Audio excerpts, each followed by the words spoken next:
Oh, good afternoon, good morning, everybody, and welcome to the Rebel News daily live stream. What a morning. It's a photo finish that I'm here at all.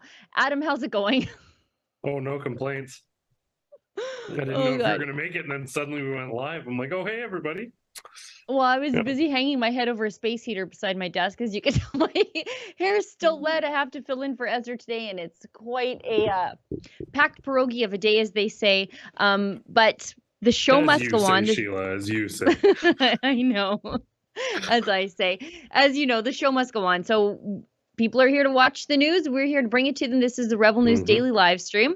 We're streaming on YouTube, but there may come a time, depending on what we're talking about, that we might have to cut that YouTube live stream just to preserve the channel because they're a censorship platform. There are certain things that you absolutely cannot talk about there, even if they are completely factually true. They just don't want you to have that information. But the good news is we are also currently streaming on Getter and on Rumble and on Odyssey. And the beauty of Rumble and Odyssey are, well, besides the fact that they don't care what your politics are and I don't care what theirs are, they allow you to support the work that we do completely willingly. So you can leave us something called Rumble Rant. That's their paid chat. If you do that, we'll read it on air.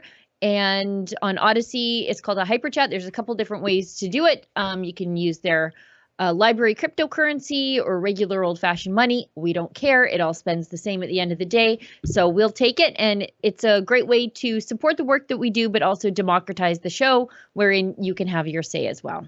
I think that's it. Adam, did you look at the live stream topics? Because I obviously did not. I did very, very briefly. Lots of stuff to get into. Obviously, today's a bit of an Alberta focused show, but I first want to look to our very often like-minded neighbor Saskatchewan, with these feds poking around on farmers' land. I think this is an issue you could probably speak to at length and with great passion. But let's take a look at this article, I guess, right off the bat and talk about it a little bit, and then go from there. Yeah.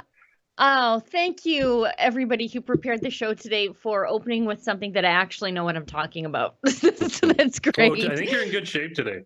You're in good shape today. Gosh. Oh, okay, great. Because I wrote this up yesterday. I'd seen previously, and frankly, this happens more than people know.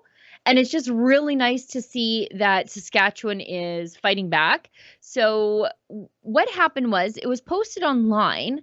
A farmer showed a tweet of, and I think we included the tweet in the story, of these Ministry of the Environment feds poking around, taking what they said were water samples from private dugouts. So they're accessing farmers' lands without permission and then stealing samples of their water without telling them why, unless you catch them, and then they cook up an excuse. And so the Saskatchewan government, they're having none of this. Absolutely none of this. And the feds are extra stupid to have tangled with Saskatchewan on this issue because Saskatchewan is spoiling for a fight with the feds on the nitrogen fertilizer issue and the carbon tax and the gun grab. So they're ready to stand up to the feds. So Scott Moe is the premier of Saskatchewan, Conservative Saskatchewan Party. He retweets this article from Minister Cockrell. Now, Minister Cockrell, he is the Minister of Waterways in Saskatchewan. And he's like, hey, what the heck are you people doing? Not only that, we want to know why you're doing it. And we are considering enforcement against you. We are considering charging you with trespass under the law. And again, exceedingly stupid that the feds would do this in Saskatchewan because Saskatchewan, I think about a year and a half ago, they just recently strengthened their trespass laws. Basically, even if you're a mailman and you do anything but drop the mail and run away, you could be charged with trespass. So they're very, very strong as you can be in a country which really doesn't have property rights. They're doing their best to legislatively ensure property rights, particularly for rural people. That's why the law came into effect, because they were dealing with people who were just trespassing on rural properties, thinking, oh, this is a farmer's land, but his house is over there. What does he even care if I go on this land, besides biosecurity and, just stay off my land. It's none of your business. Saskatchewan strengthened this up. So now they're threatening the feds with trespass and charging them. They also have a hotline where people can call and report a fed for trespassing on your land. And all of this should come as no surprise, because you know who the Ministry of the Environment, well, the minister himself, he was charged with mischief and trespass for scaling the CN Tower in Toronto and dropping a Greenpeace banner. So is it really any surprise that members of the ministry staff are out there trespassing on farmers' land? It's from the top down, my friend. And this definitely speaks to sort of a broader issue of law enforcement looking more like, I don't know, some South American questionable, corrupt police force than what we've conventionally thought of as police. Now, that being said, I think people taking a good hard look at the RCMP might suspect that we've been there for some time. But under Justin Trudeau, the sentiment that authorities, police can do whatever they want and they're not subject to the laws of the land when they're enforcing the law has certainly escalated. And people, these authorities, whether it's trampling old ladies with mobility scooters, harassing reporters, calling them Jew media, shooting tear gas canisters at Alexa Lavoie, like the authorities have been getting away with, I mean, not quite murder, but bordering up on it in some pretty questionable ways, maybe even in some cases. So it would be great to see a province, particularly a Western province, being like, no, you're actually not exempt from the laws just because you're a federal officer or operating on behalf of the federal government. And in fact, we'll see you in court because we're charging you with trespassing. I would absolutely love to see that, a metric of accountability, because frankly, authorities should be held to the highest possible standards and be doing everything by the book. And there should be an additional degree of scrutiny, whether that's politicians or law enforcement. And hopefully that's what we're seeing here. Again, I'd be surprised to see anything happen. It seems like it's carte blanche with little consequences, but heaven forbid you show up at a protest, a peaceful protest in a truck. That's not allowed. Trespassing someone's property, that seems to be A-okay. Good to see the sort of Western sentiment, that Western frustration, the desire for sovereignty and independence sort of manifesting in politics, where you have actual leaders of provinces doing more than just exclusively writing a letter, but threatening potentially even legal action. No, I think it's great. And a hotline where you can report a fed. That's so but good. I wonder how Stephen Guilbeault would appreciate if some farmers just barged into his constituency office and started using the taps. Because, I mean, if he could steal our water, we'll just show up and steal his. No questions, no asks. We're just here inspecting the water and see how he likes it. You know, these people, they're the first. Guilbeault, if you were a conservative and you lingered maybe a little bit too long on the sidewalk in front of his house. By the way, I don't like when people protest at politicians' houses. But if you did, guess what he would do? Call the cops immediately, even if you were on a public sidewalk. I guarantee you he would. Heaven forbid you prayed a block away from an abortion clinic. Yeah. Yeah. But they can just come on your land. They can just come on your land. By the way, they don't know what's like. I don't know what it's like in where you live, but I know that, you know, a lot of new crops are tested in and around where I live. And so they don't know what's in your field, that they're trudging across to access your dugout. By the way, why are you accessing my dugout? What are you testing for? Are you testing for high nitrogen levels so that you can say, oh, high nitrogen levels in this dugout that they probably use to irrigate the field, so it doesn't even matter? What are you testing for high nitrogen levels so you have an excuse to impose nitrogen targets on farmers? Because, oh, look, this has made its way into a waterway. It's a dugout. It's an enclosed waterway. It's not getting anywhere. But so what are they doing? What are you testing for? Well, and then there are other concerns that people may not be familiar with if they're not in the sort of agricultural communities. But I mean, people who have boats are more than aware that it's very easy to transport invasive species that maybe that region is not equipped. So these feds are touring the country. I know even in my community, TELUS is currently installing fiber optics underground to boost everyone's internet. And there's a cinch bug epidemic destroying everyone's grass, and it's actually TELUS moving them. They're getting into their equipment and they're moving to the next site, and it's spreading. So imagine that that's just our grass. Imagine that happening to a crop because some agent decides he wants to go around and provide some bogus justification for nitrogen limits and fertilizer limits. It's really hard. It'd be very rose-colored glasses to imagine that they're doing this for noble and helpful purposes for the best interests of the farmers. I don't think anyone would buy that narrative for a second. The fact is, if some sort of testing needs to be done, if it's justified, you need to talk to the farmer. You need to go through those proper steps. You need to do all that stuff. And frankly, most farmers are pretty reasonable. If you're like, listen, no, we're doing some generic testing for this purpose, we're working on something. Farmers, okay, sure, no problem. Just make sure you don't go over that part. But no, these guys just drive out there, do whatever they please, complete disrespect for these people's private property.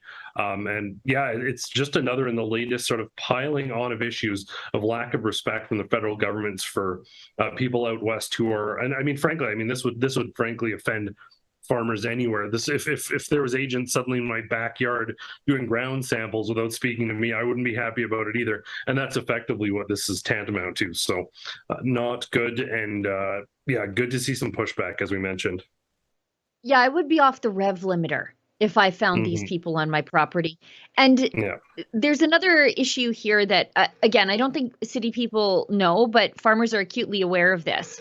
So some waterways are under federal jurisdiction, but not all waterways, and I'm pretty sure your dugout isn't. But the federal government expands what qualifies as a waterway all the time to control what you can do on your property. There was it happens in the United States and it happens in Canada. If you get a puddle that somehow like forms just a spring drainage puddle on your driveway, but it somehow connects to a stream, and that stream somehow connects eventually, depending on runoff and rain that year, to a river, well, your puddle might actually fall under federal jurisdiction. And so if you need to trench your driveway to drain your puddle so that you aren't losing your hubcaps every time you get to your garage, you might have to take it up with the feds. And that's the problem here. So once they start poking around on your dugout and all of a sudden your dugout is under federal jurisdiction, then everything else in and around that dugout can end up near federal jurisdiction. And it's just they use waterways as an expansion of government power all the time, and we're seeing it right now, and I'm so happy Saskatchewan's fighting back. Yeah, that's great. All right, do you want to talk dairy farmers, or do we want to get into this leave them alone campaign? You know what, let's talk dairy farmers just for a second, because this sort of segues into leave them alone. So the war, again, I think regular viewers of the show know that I think that ruminants are man's best friend. I like my dog just fine, but I think ruminants are one of those things that really are essential for human health, because they take the things that we can't eat and turn it into things that we can. And, there's B12 and there's a whole host of things. And as there's a war on meat simultaneously happening, there's a war on dairy. And there's this article right now in the Globe and Mail. And basically they're saying why it might be a good time to ditch dairy. And the article goes on to say that high inflation, food inflation, might actually be a good time for you to say, well, maybe I'll just ditch dairy altogether. And since I can't afford milk and cheese, and I'll just drink the nut water that's lying about being milk, like whatever, almond milk, whatever, I'll just drink that. It's just nut sweat. And I mean that in the kindest of ways. Clip it. But that's really what it is. You just pour water over like cashews and almonds. That's not milk. That doesn't have calcium in it. They squeeze them. They milk them. They're like little nipples. I guess. And it doesn't have B12. Like, this is just going off the rails already. But so this person argues, a dietitian, by the way, which is insane, argues that maybe you should stop eating dairy altogether because it costs too much. But that's good news, because now you can eat all these other things that actually, by the way, bread and carbs. That actually costs more money, by the way. The milk replacements actually cost more money than the actual milk. It's like this article was written by somebody who's never bought groceries before for a family of 5. And so again, it's funny because as I was attempting to towel my hair before I came downstairs, I was listening to a dairy farmer talk about, and he was debunking the myths of veganism about milk, like that the animals are stressed and blah blah blah blah blah, and so that stress hormones like cortisol get passed into the milk and that affects human health.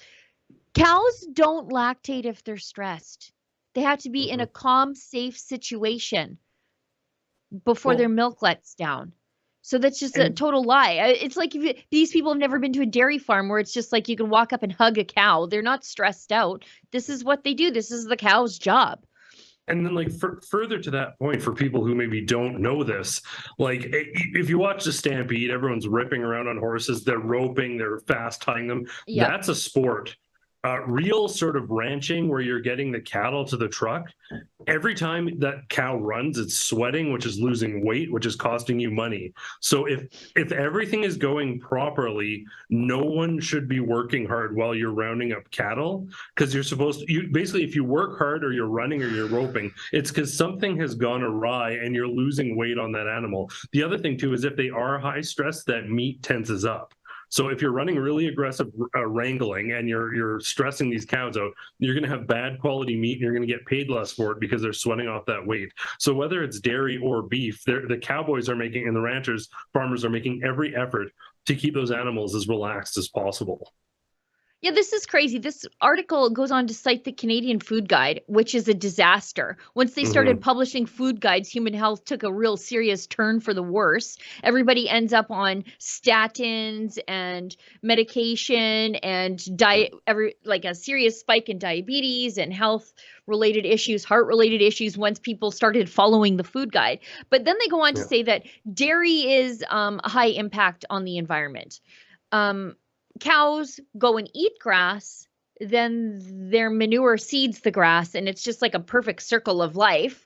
And we get to eat the cows along the way, plus we get to drink their dairy. And leather cars, leather seats, all the good stuff. Leather seats, yeah. And so, again, ruminants, magical animals. They're the unicorn, really. If there were such a thing as a unicorn, it would be a cow. But this person goes on to complain about the eco footprint of dairy production, but tell me about the eco footprint of an almond farm. You know, farming has ecological impacts. That's just how it is. But cows seed, the pasture sequesters carbon, if you care about those sorts of things. But raising the natural environment to plant almond trees and cashew trees or whatever people are, soy farms, whatever, that also has an ecological impact. Let's not pretend that farming, human agriculture, doesn't have an ecological impact, and that's fine. But saying one is better than the other is probably not an ideal argument here. No, it's baseless and it's an attack, and it's so interesting.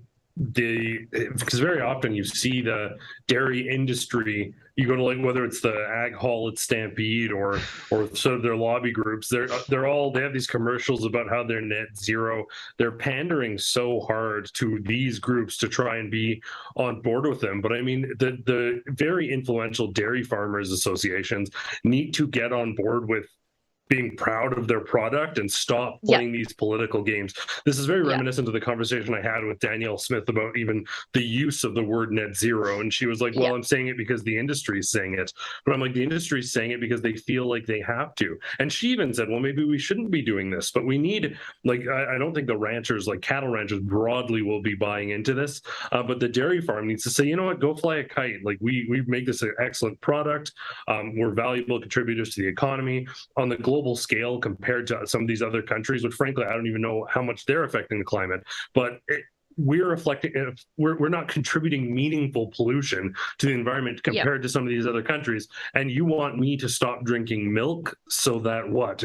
It's like a virtue signal categorically. This can have, if every Canadian stopped drinking milk, stopped consuming dairy, we'd lose a bunch of money. There'd be a bunch of farmers out of business, and it would make no difference whatsoever. I'm also sick of this mentality. Bring on the rickets, by the way. Bring on the rickets. Yeah.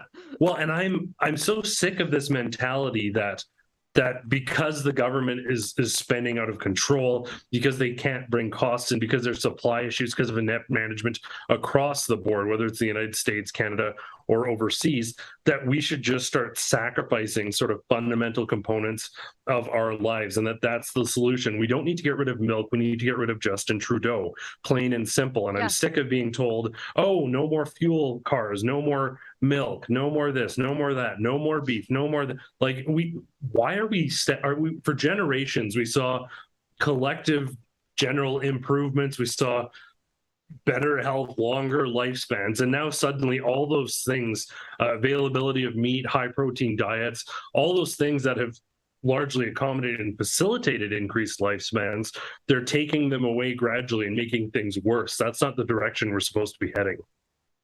Yeah, why do I have to give up cheese because Justin Trudeau won't stop spending other people's money? Like that's really what the first argument being made here is. Yeah. And then they say, they actually admit, though, that milk is probably essential to human health. So they say, though milk does contain nutrients that humans need, such as protein and calcium, those nutrients are not unique to dairy and can be easily found in other foods, except those foods are not all that easy. For example, a cup of dairy milk provides about 8 grams of protein. Okay. Which is about the same as 2 tablespoons of peanut butter. Okay. Tell me the carbon impact of peanut butter now. And a half a cup of lentils. Okay. Canadians grow lentils, but that's gut busting. Or a quarter of a block of tofu. Okay. Similarly, a quarter cup of chia seeds, 2 cups of cooked greens, such as bok choy or collards, 1 cup of calcium fortified. Oh my God. They have to fortify the plant milk, which is not milk, to make it be like milk. Why? Why do you have to like chemically engineer things that aren't milk to behave like milk? Why don't you just let us eat milk? Just let us eat milk. Why do all these other steps? It's like when they do plant-based sausage, and it's like, well, just you did all this work to make it look like sausage. Can't I just have the sausage? It seems less labor intensive if you care about that sort of thing. Yeah, well, Norm Macdonald has a whole bit about this, about like you don't see like meats forming themselves into the countenance of other things. It's only vegetables pretending to be meat because people want meat. To go back to something earlier, the sort of food pyramid that is based largely on the USDA pyramid originally set out, I think it was in the 70s, which, by the way, when that came out, that's when we saw the onset of mass diabetes, obesity, all this stuff, which, by the way, was instituted by the Department of Agriculture, who were selling wheat and told you should eat a ton of wheat, unlike all heavily influenced, by the way, heavily influenced by the likes of Kellogg's. Yeah. Seriously, but 100%. Okay. So it's incredible, though. There is something I'm going to do a shout out. It's not a formal endorsement or anything, but there's a really interesting series by Jimmy Akin, who I've probably mentioned before, called Mysterious World, and he talks about, like, I don't know, weird topics like are ghosts real? It's very faith and reason, so it's kind of a Catholic lens. Yeah. So he'll present like Skinwalker Ranch, and then he'll say, is this plausible? What makes sense? What doesn't? He actually does one because he was quite overweight and he went through a significant journey. Yeah. And the episode's called The Mystery of Weight Loss. And he goes through this at such length, the extent to which, and he's not very conspiratorially minded, but the lengths to which they just completely subverted all common sense, the general understanding of people and how to lose weight and become healthy throughout all of history. It was really flipped on its head with the onset of this this USDA sort of food pyramid guide, and people 100% accepted, at the behest of government health officials and their sound advice, that this is how you get healthy. Well, since then, people haven't been able to get healthy, really, unless people categorically reject this government advice from this food pyramid and take on these other forms of diets. In fact, there's concerted efforts to undermine other diets that even if they work. Yes. So it's incredible, but it's a really big sort of in-depth look at. Lots of the podcasts are interesting. There's some really interesting topics, but that one speaks to this topic so directly. I was going to try and get him on at some point. I should reach out to him again to talk about that, but very interesting stuff. Yeah. I was watching, I'm just, my YouTube history is, you know what, Adam, if I get murdered, delete it. But I'm subscribed to a YouTube channel called Low Carb Down Under. Because in Australia, there's this group of doctors who they actually, they test their theories. Some of them are psychologists, and how like the spikes in blood sugar affect the mental health of young people. And so they have like these doctors from different parts of medicine, sports physiologists, and they sort of come together for these conferences and these talks. And I was like, I saw this name. The last name was Bickman. I was like, what the heck? Wild Rose MLA Gary Bickman. I think it's either his brother or his son, who's like a huge doctor in the like low carb space, that like debunking the myths of sugar in sports performance. And I think he's at Brigham Young University in the United States. But I was like, wow. All my lives have just intersected in one video. It's very odd to stumble across that. But anyways, enough about my YouTube history. Let's move on to this amazing petition done by our friend Jeremy Lafredo on the issue of dairy and the government getting things wrong, and the government telling you what to eat when all the government has ever done is give you advice about how to get fat and be unhealthy and line the pockets of the pharmaceutical industry. So Amos Miller is an Amish holistic farmer. In fact, he farms exactly the way the government tells you to farm. It's organic. He doesn't use pesticides, or at least chemical pesticides. He doesn't use chemical fertilizers. Everything that his farm needs is produced on the farm. Very low carbon, nitrogen.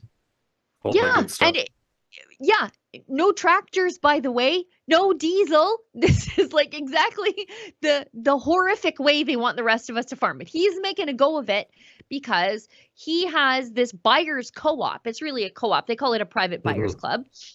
So he has these people who want to consume food grown the way he does. And they're willing to pay for it naturally, because to produce that food that way, it's very, very expensive and labor intensive, right? So they have to pay a premium, but they want it, and they don't want the USDA involved in any of it, right? The U.S. Department of Agriculture don't want their inspectors in there. They don't care. They know how he grows it. They know it's not inspected by the USDA. They're actually willing to pay a premium for that. And yet the USDA is raiding his farm. They're coming in with guns. Like, he's Amish, Pennsylvania Amish. So pacifist as they can come. Turn the other cheek. They don't fight. They don't enlist in the military. I'm pretty sure they don't even vote. They, by and large, they don't use any sort of modern technology on their farms, although that can vary by community. And so, but the feds are coming in and telling him that he has to stop producing the way that Chrystia Freeland would want us all to farm. And see, they use teams of horses in the field. Like, this is incredibly labor intensive, and your yields are so low, but this is how he farms, and this is the people that people want to buy. Syngenta. Anyways, people want to buy from him, but the USDA, they're saying he can't. They're raiding the farm. So Jeremy has a petition. It's at leavethemalone.com to call on the federal government to stop persecuting Amos Miller for basically producing food that people want to buy without government involvement.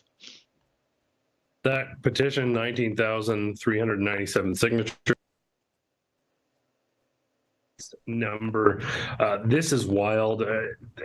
It's sad to see with progressively inclined governments. Now, this might have happened under previous leadership, may not have, but there's this just concerted effort to meddle in things that you don't need to meddle in. The potential negative outcomes for some unpasteurized products are quite minor. Now, I'll take my stuff pasteurized. I don't mind that. But if people want, if people want this, the amount of, and it's crazy. I'm just thinking back to like the amount of resources that were spent chasing down and locking up pastors on what ultimately now the courts are like, that was a mistake. We probably shouldn't have done that. Imagine how much money they're spending for feds to be like raiding this guy's little mom and pop homestead farm because some people want some organic product. Government needs to be smaller, period, right across the board. There's no reason the government should even know about this, much less be raiding it with armed armed officials. It's ridiculous. We need to downsize government on a sort of fundamental level. People need to be allowed to live their lives. Frankly, if people want a chicken coop, we don't need the government to say yes or no. They can do their own business as long as they're not messing with their neighbors too much. This is, I don't know why. There's a reason this has 20,000 signatures or close to it so quickly. It's an affront to common sense. Which I mean is not that common anymore. It's an affront to dignity, and it's an affront to freedoms and rights on a very sort of fundamental level. And it's not surprising to see the USDA that's been insistently and consistently butting into people's business, providing really bad advice that has probably contributed more than anything else to the health epidemic, particularly with obesity in the United States today. Well, here they are pestering this guy for making some tasty cheese. Ridiculous. Yeah, the USDA has been around for about 150 years, but farmers, their produce has been around since agriculture. So tens of thousands of years. And then it looks like the U.S. Food Safety and Inspection Service has only been around since about, they started inspecting meat in 1906, poultry in 1957, and eggs in 1970. There are 7,800 food inspectors, federal ones, in the United States, which is fine. 97,000 IRS, 7,800. What's with these numbers? Yeah, but fine. If you want your food inspected before you eat it, you know where to get that food. If you don't and you want it grown a certain way without the federal government involvement, what is the harm that this guy's doing? They're going to hammer him with $300,000 in fines. And according to Jeremy, they showed up on his farm again last week. I mean, these are pacifists. They don't own guns. They don't believe in violence. They're so anti-conflict that they don't even vote, and they're showing up with armed sheriffs to raid his property continuously. This is a lesson for everybody else.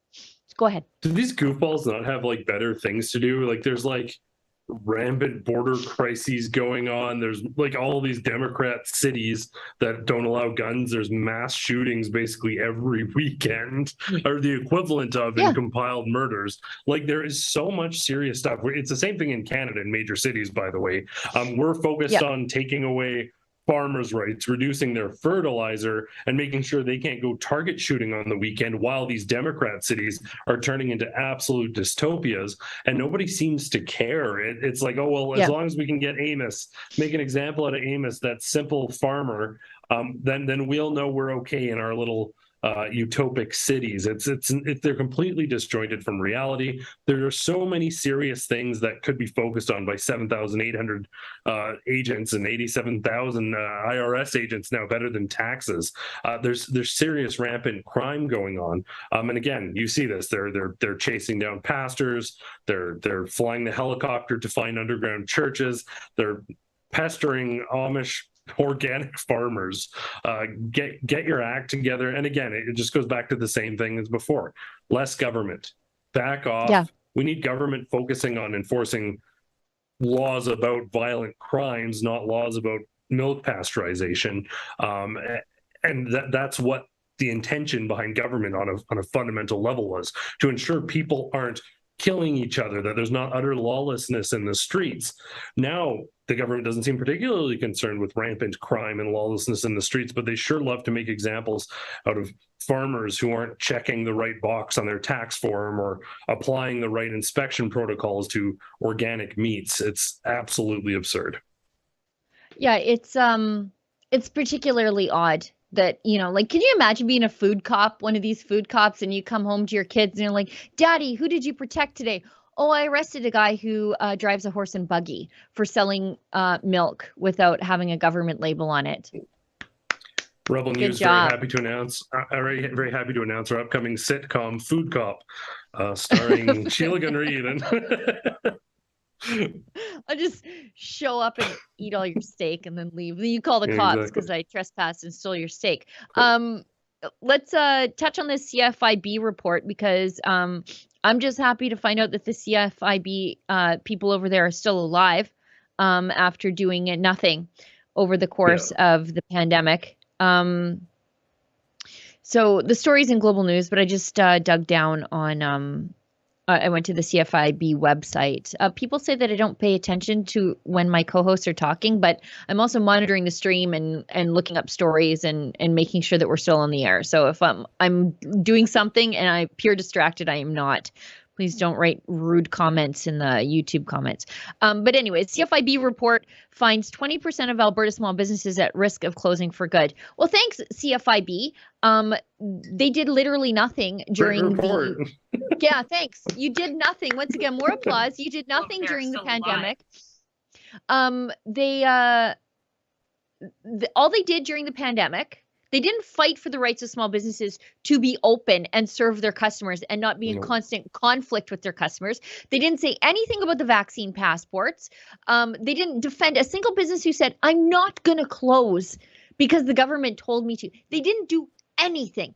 Nothing. All they did the entire time was when the government came and closed your business because the government decided you were non-essential, all they did was say, okay, well, we're going to lobby for handouts. Well, then you are no longer the Canadian Federation of Independent Business. You're the Canadian Federation of Government-Supported Businesses. You're advocating for the CBC-ification of all small businesses in this country. That's the opposite of independence. So now they're saying, oh, after this horrible pandemic of government restrictions, up to 20% of small businesses in Alberta are going to close. And then, like, if you go on to their executive summary of the same report, they're saying it's even worse. 54% of businesses are still reporting below normal revenue. 62% are carrying unpaid pandemic debt of $158,000 on average. Business insolvencies on the rise. Like, it's just a catastrophe. And they graph it from the beginning of the pandemic. And I think it's food service and accommodation. They were particularly hit hard. And okay, great. But where were you advocating for small businesses at the beginning of all this? You didn't do anything. Now you're complaining? What are you doing? Anyway. Yeah. You know, and we'll get to an ad here quick because we're going long. Obviously, we start talking about farming stuff and we get going. I know. This is like snitching instead of doing your homework. Like, it's cute, thanks for the report, but you're supposed to be effectively advocating for these businesses. After the fact, you're like, it's pretty bad. We probably should have been doing something. I don't know who greenlit this report, but they're like, yeah, things are pretty bleak right now. We'll just leave it at that. It's you've completely missed the point. You've completely missed the responsibility. And luckily, I mean, there have been a few outlets, I'm giving ourselves a bit of a pat on the back here, advocating for these small businesses. It's very similar to the Canadian Civil Liberties Association, who finally came out on the Soviet-style ruling that's now been basically flopped by the Court of the whole time. And then towards the end, they're like, maybe this is pretty bad and we should say something. I hope people who are funding or contributing or participating in these organizations call for changes in leadership, so that if this happens again, these organizations that are supposed to be safeguarding and defending businesses and rights, well, they actually do their bloody job instead of cowering, kowtowing, and upholding the government line. Let's jump to that ad because I'm hearing in my ear we're overdue. Okay. Yeah.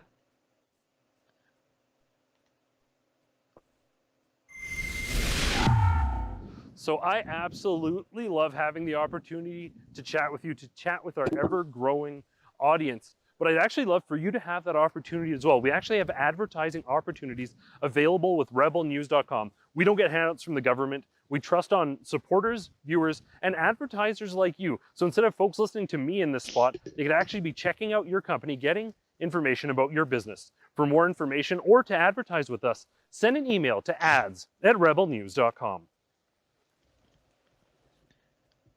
So that could be you, viewers out there, instead of Adam in that ad break. Not that I would miss Adam in the ad break, but that could be you. Reach out to us. Yeah.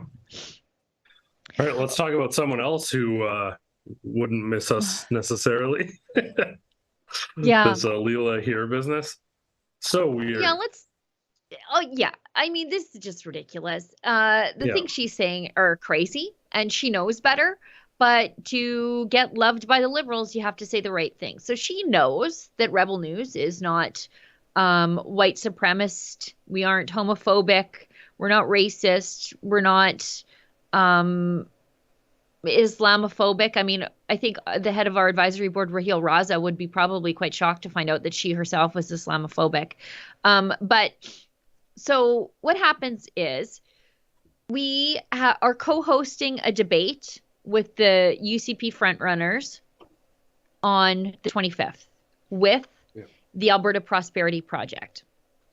And Leela is not invited because she's going to be a statistical rounding error in the results. I bet if she gets 7%, I'll be shocked. And from what two, right? Yeah, and Less, I think maybe. she's also probably I bet she'll lose her nomination too. After this stunt. That might be why she's trying to make Liberal friends.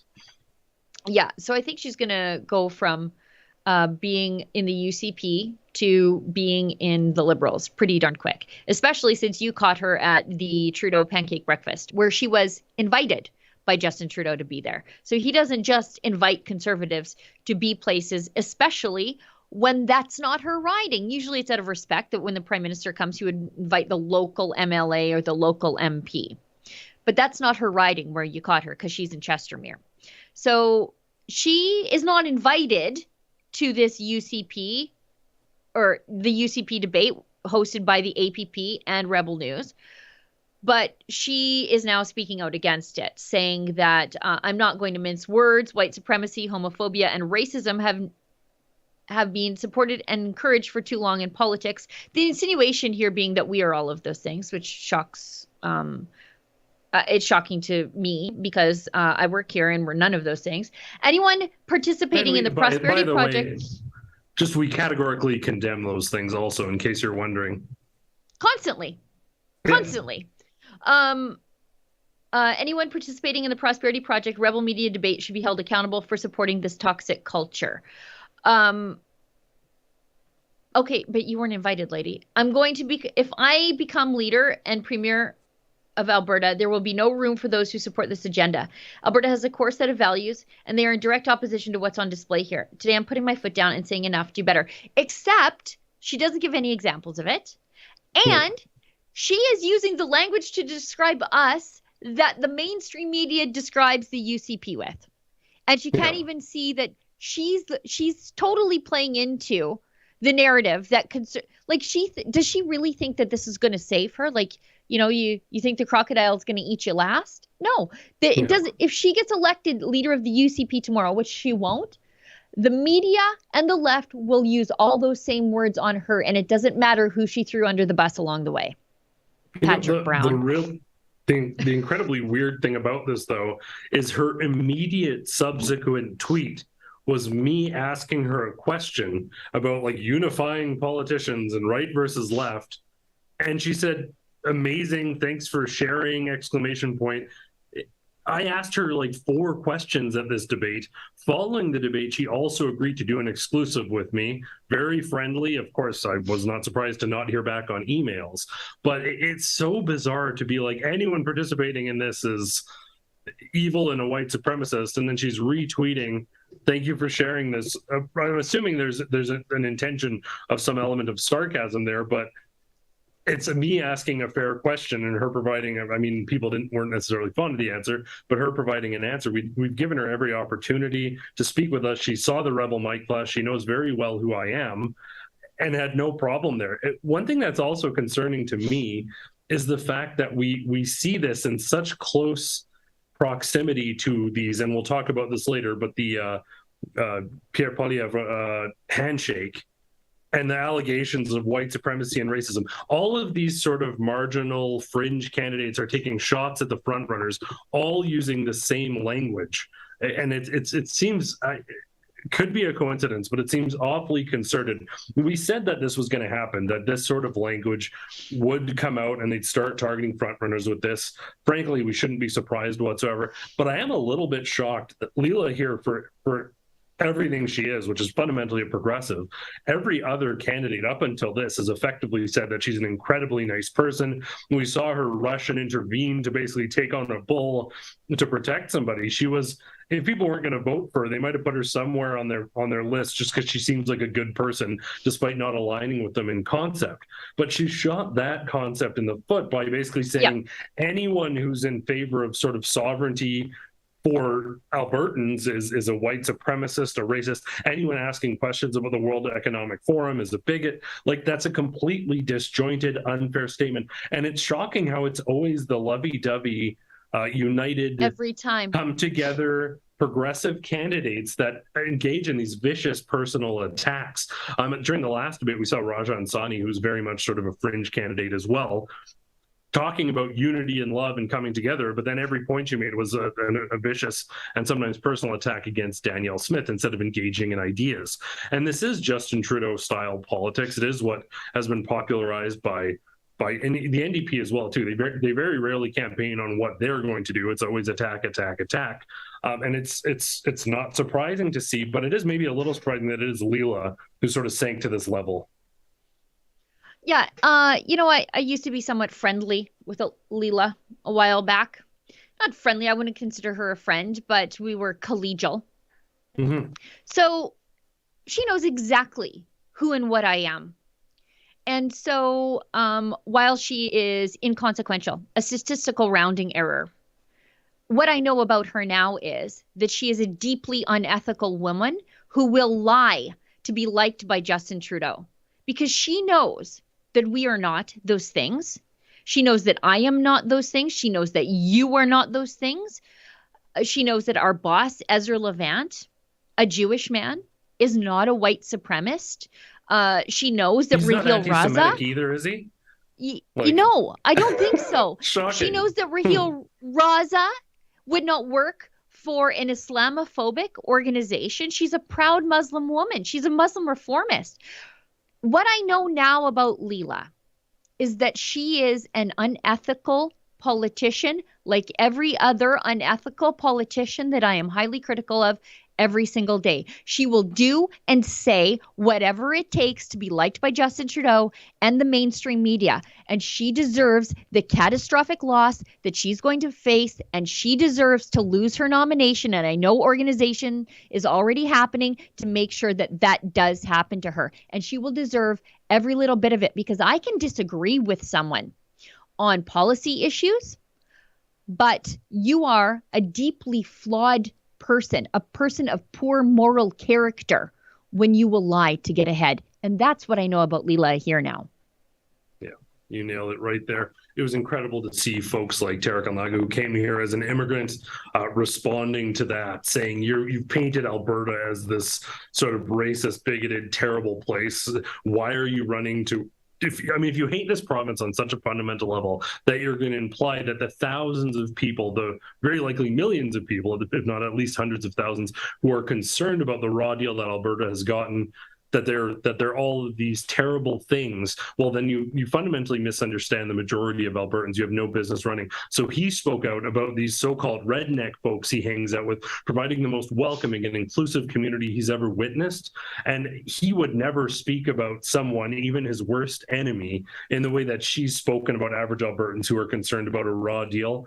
And that's because there are Albertans who, unlike this sort of divisive and frankly bigoted rhetoric, to call anyone who disagrees with you these terrible things is in its own way a form of bigotry. I'm happy that we do have true Albertans, people who love this province on a fundamental level, even if they're new arrivals, particularly if they're new arrivals to this province. They understand Alberta better than Leila ever could. And that I think is proof in what we see in the way that they carry themselves out. Sad to see her sort of descend into this personal attack, because literally a number of the frontrunner candidates, even the extremely principled candidates, had nothing to say but nice things about Leila here. She probably could have lost with dignity, and people would have said, great campaign, and we don't necessarily align with your values, but thanks for keeping it above board and dignified. She shot that opportunity in the foot.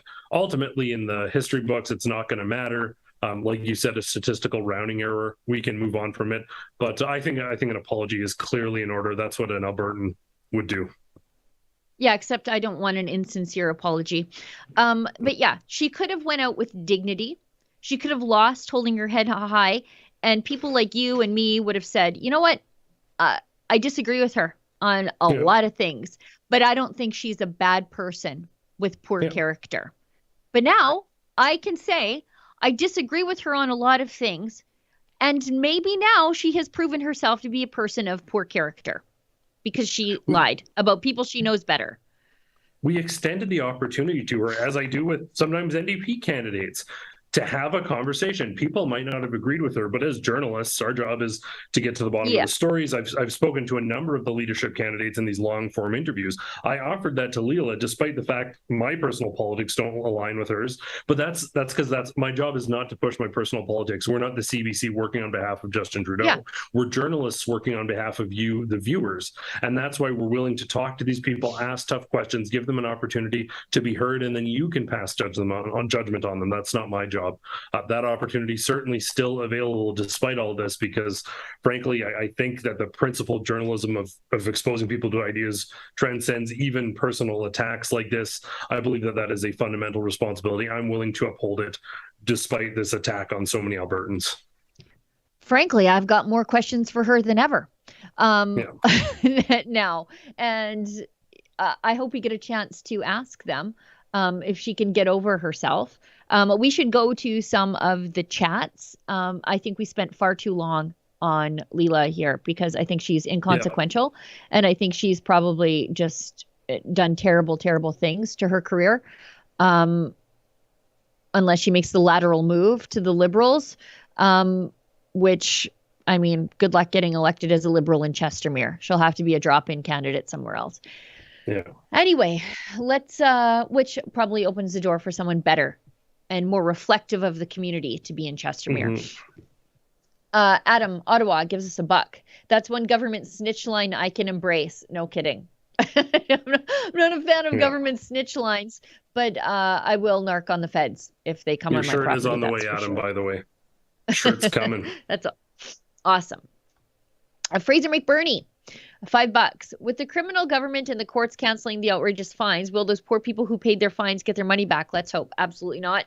I saw in BC this morning, I passed a story along to my friend Drea, that they are still going after new prosecutions for restaurants who didn't impose the vaccine passport. So the people have snitched on restaurants retroactively. And now they're pursuing prosecutions long after the vaccine mandate's been gone. It's gross. Exhausting. I know. BC, what can you say? Yes. I've got a note here that I should proceed with caution because it's COVID jab talk. Canadian mom, 1997. She gives us $5.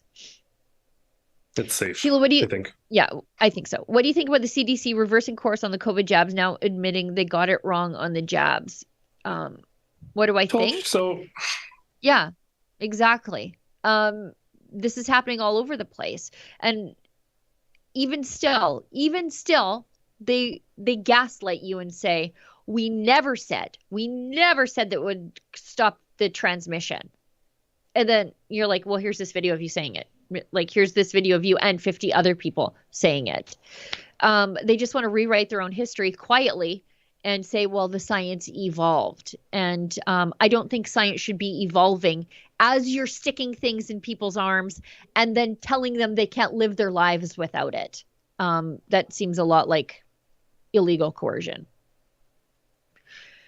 Anyway, Adam, Ottawa gives us $1.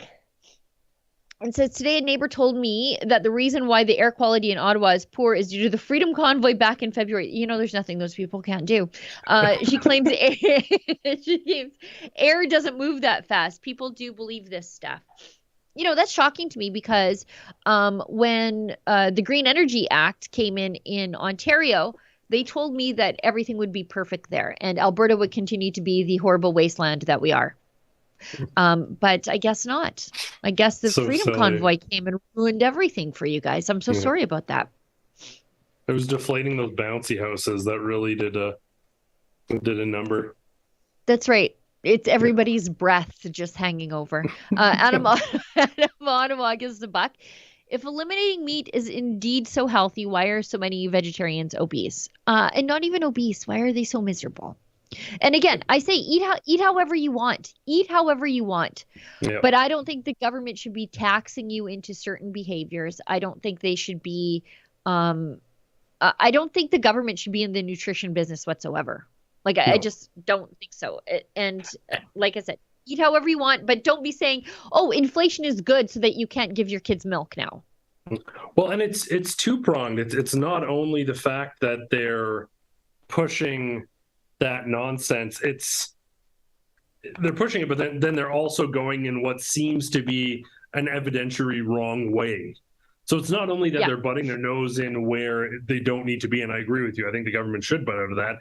It's that they're doing it in a quite evidently wrong way based on laughable metrics that anyone who studies sort of diet or nutrition, or anyone who's whether it's bodybuilding, exercising, doing sports, anyone who has any sort of tangible experience of how to be healthy, how to lose weight, how to do this stuff, finds the majority of the government advice on nutrition laughable. And that's what they're pushing on us. Shocking. I know people are shocked to learn that health officials get things wrong. If only I could think of another example of this, but nothing comes to mind immediately, given that we're on YouTube. Interestingly enough, the experience of COVID skeptic doctors or COVID vaccine skeptic doctors, that has been replicated for about the last 20 years in nutritional science. Anytime a doctor said, hey, I think we're getting this wrong on nutritional science because these are the outcomes I see with my patients when we examine their nutrition and we can sort of slowly migrate them away from statins and insulin and all those things. Once we change their diet, we see better rates of healing when it comes to orthopedic surgeries. Those doctors are immediately silenced by their own boards. So it's been a long time coming. I don't know why we are surprised that vaccine skeptical doctors are getting silenced, because we've seen this, particularly in nutrition, for years and years and years, and it is the same money in the background. What's now big pharma with the vaccines, it was big pharma with statins and all sort of lifestyle related drugs, coupled with food companies sort of in the back, crushing doctors who spoke out. So really no surprise that the way society is now, because it happened already at least once. Yeah. Ronnie McDeo, $5. What is rarely taken into account is the bioavailability of nutrients in food. Yes, thank you. Yes. Animal products are readily bioavailable for humans. We easily integrate them into our own bodies. Yes, exactly. You can get calcium from other sources, but it is more bioavailable in animal products. This is 100% true. What you usually need, you don't have several 4 stomachs? Right. That's the thing. Yes, thank you. Yes, exactly. What you usually need several magnitudes more non-animal based foods to get the same nutrient absorption as animal based. Yes, this is a very important point. And this should be on nutritional labeling. The bioavailability of the nutrients on the back, and not just the bulk nutrients on the back of the packaging. Phrase Bo, $1. Yesterday at a rally, I went to McDonald's for a large drink. As I don't down it in one gulp, they are now using paper straws, and the straws fell apart before I could drink it. This is the most irritating thing to me ever. I go get an iced coffee with cream, no sugar, and I'm like, instantly put the straw into the plastic cup with the plastic lid, and I unfurl the paper straw from the packaging that it's in, because the paper straw is the thing that's going to save the planet. And I stick it in there, and like I put it in my cup holder, and like 3 seconds later, it's just mush, just total mush. It's awful. I'm not suggesting people do this, because this would be highly irresponsible. But every time I go somewhere that has paper straws, I ask for 4. Yeah. I literally get 4. People can attest to it, minimum 2 or 3. I'm like, yeah, can I get extras? And then eventually it's going to end up costing them more money for them to, and eventually they'll go back to plastics. The other thing that's insane about this, and we've talked about this, but do you remember when we all had to get off paper because it was killing the trees and plastics were recyclable? And then now everything is going back to paper because plastic is killing the environment because trees are renewable? Wait, yeah. Which one was wrong? it's absurd. Yeah. And Yeah, the amount and of like, go ahead. just even the amount of garbage going into like masks and plastics. Like we were talking about the single-use wastage. Like there's so much waste out there. I think the plastic straws that I use or my kids use is hardly the straw, excuse the pun, but that will break the environmental camel's back. Yeah, I don't even understand. Like, did they even do one single test on these straws? Did they even try to use these straws once before they said, you know what, these are exactly what's going to last for 2+ hours when you buy a pop at the movie theater? Have you ever done that? Have they ever done environmental tests to see if it is actually better? Also, yeah. Also, I know plastic is inert. It's not going to leach into my mouth. What's in that? What's binding that paper straw together that's now in my mouth, deteriorating every time I put my lips on it? I don't know. Yeah. And plus, Adam, like really quickly too, like for example, there's a certain root beer known fast food restaurant that won't put ice in their drinks because it compromises the taste. But then you drink it through something that makes it taste like a cardboard box. On a fundamental level of like pride in your product, something completely undermining the taste should be a concern to restaurant owners, whether that be independent or franchise or otherwise. Sorry, I'm done. Oh, you mean A&W and their unscientific garbage? Don't get me started on A&W and their no antibiotics, no hormones in our meat. And I'm thinking the bun has more hormones in it than the meat. But anyways, attack Canadian farmers. That's fine. Anyway, we should keep going. I don't know, guys in studio, if I can read the other one, because we are accusing somebody of a pretty serious crime. And if I read that on air, I will put us at jeopardy of libel. So, yeah, I'm going to have to skip it. Adam Ottawa gives us $1. I must be a homophobic gay man because I enjoy watching Rebel at lunchtime. What she did was paint a broad stroke, just like Mr. Fringe Minority. That's the offensive part. That is very true. And she did exactly that which the left does to the UCP all the time. And she thought, you know what? Let me just do it to everybody else.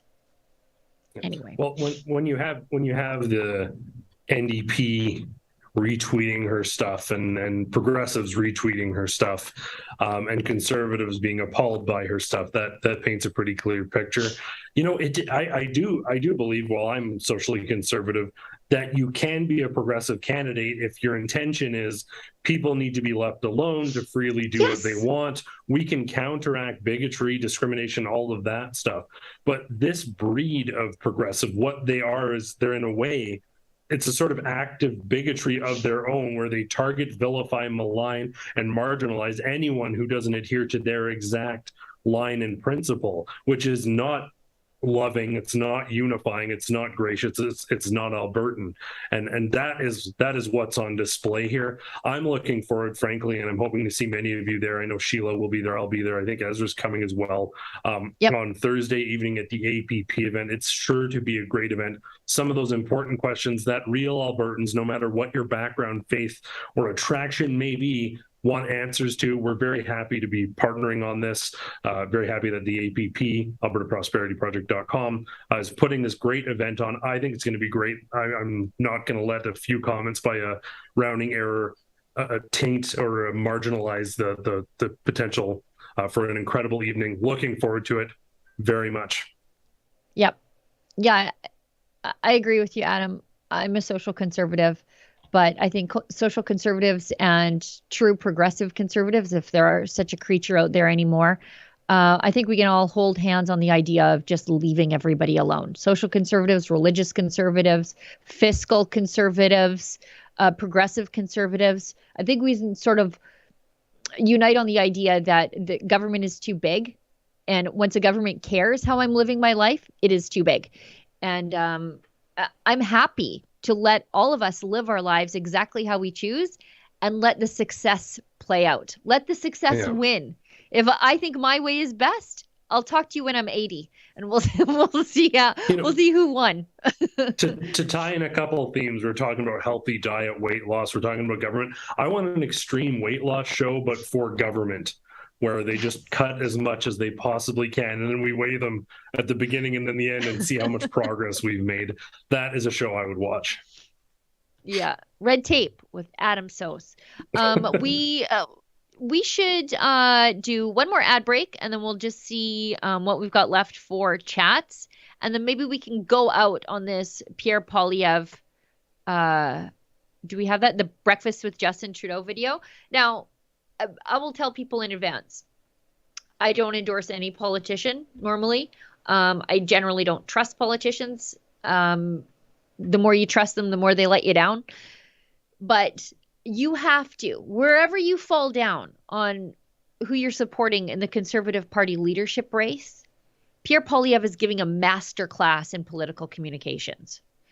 And I think that his campaign will be taught in communications classes, university level communications classes in the future. The way he is speaking directly to the Canadian public on issues that resonate with them. I've never seen anything like it in Canadian politics. Never, ever, ever. It reminds me of the Latinos for Trump ad that I love so much, where it was just like so fun, but also like polished, but not overly polished. It was good, but not Hollywood. That's what I think of Pierre Poilievre's communication strategies. Now, support whomever you want, but I think it is undeniable the quality of his campaign communications at this point. Agreed. Adam Soos here for Rebel News. You know, our company is growing quickly, and we'd actually like for your company to grow too. That's why this ad space that I'm speaking through right now is actually available for you to purchase. So instead of people listening to me, they could actually be learning about your company, learning about your business. If this interests you, if this is an opportunity you'd like to capitalize on, send us an email at ads@rebelnews.com. Same one? I thought we had a different ad queued up. That's no, okay. It was a different one. It was another one about the same sort of. I was on a horse last time. Oh goodness! But realistically, though, I think that for folks out there who are maybe looking at some advertising opportunities, you're going to find certainly a captive audience. People who tune into this, it isn't the TV on in the background. They're watching, and they're watching attentively, and they're very likely to want to support. Engaged. Yeah, they're very engaged. They're likely to want to support brands that are on side and that aren't going to kowtow and cave to pressures. They're willing to spend to support that. So if you're sort of on the fence, send us an email. We'll see if we can work something out. Yeah, that's what I like about the people who already advertise with us, and that's what I like about our audience too. Is they are willing to spend their own cash to support causes that they believe in. They'll pitch in, they'll sign petitions. They know that, their money already goes to support the CBC, but they choose to support us with their dollars, and they will do that with a like-minded company as well, which I think is great. I think we've got one last chat here from Fraser McBurney. And like I said, I have to skip over that other one. Gives us $1. They started with bring your own bags. Now it's bring your own straws. Yeah. I hate those paper straws so much. Me too. So much. Okay, I think that's it. We'll go out on the Poilievre ad, and don't watch it with an eye that, Sheila supports Pierre Poilievre. I support no one. But just watch it with a careful eye to the communication strategy here. It's a level that we have never seen before in Canadian politics, and it's going to be a long time before anybody else catches up, I think, to that level of communications. Adam, thanks so much for co-hosting the show with me today on this very Alberta-centric show. Thanks to everybody in studio in Toronto who works to put the show together, and everybody who works behind the scenes to make sure that our links are clickable so you can come watch the show with us. Thanks to everybody who tuned in. Thanks to everybody who pitched in a little bit of money to keep the lights on. We know that there are other places that you could spend your money, and the Liberals are making sure that you have less of it than ever in your pocket. So we appreciate you choosing us. And we'll go out on that Poilievre video. And as David Menzies always says, stay sane. Oh, Justin, you're awake. You made it. Have a seat. have a coffee. You need some wakey time. Thanks very much for taking my invitation to have a little breakfast. I know you're just back from your vacation in Costa Rica, and there's a few things you might not have noticed while you were gone, starting with the price of coffee. It's up 14% in 1 year. Not just coffee, Justin. Bacon is up 8%. Milk to put in your coffee, it's up 7%. Bread's up 15%, and the butter on the bread, that's up 17%, Justin. Eggs, up 16%. So the average Canadian can't even dream of going on a vacation right now to Costa Rica. They're just dreaming about, well, affording food.